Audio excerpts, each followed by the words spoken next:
এরা বলে ঈদে মিলাদুন নবীর দলিল খুঁজে পায় না, মিলাদের দলিল খুঁজে পায় না। বাবা, দলিল যদি খুঁজে না পাও আমাদেরকে ফোন করো, আমরা তোমাদের কত দলিল লাগে দিব। আমরা মিলাদ পড়ি, আমরা কিয়াম করি, আমরা ঈদে মিলাদুন নবী উদযাপন করি, এটা রাষ্ট্রীয় প্রোগ্রাম। কথা বলেন। কারো ভালো নাও লাগতে পারে, যদি কারো ভালো না লাগে এটা তার ব্যক্তিগত ব্যাপার।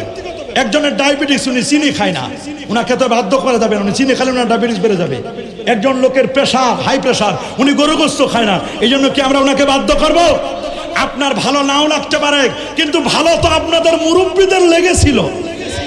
মুরব্বীদের কথা স্মরণ করেন। সমস্ত দেওবন্দি ওলামাদের মুরব্বী হাজী আমদাদুল্লাহ মুহাজির মক্কি সাহেব, তিনি ফায়সালা হাফতে মাসালের মধ্যে বলে দিয়েছেন, মাই ফকির মশরাব ইয়ে হায়, মাই হার সাল মিলাদার কেম করতা হো, মাই কিয়াম মে বেহদ লুৎফ লজ্জত পাতা হো। প্রতি বছর আমার বাসায় মিলাদ পড়ি, কিয়াম করি, মিলাদ পড়ি, কিয়াম করি, নূর নবীর তাজমে দাঁড়ায় সালাম জানাই, এতে আমরা মজা পাই, স্বাদ পাই। তারা মজা পাইছে, স্বাদ পাইছে।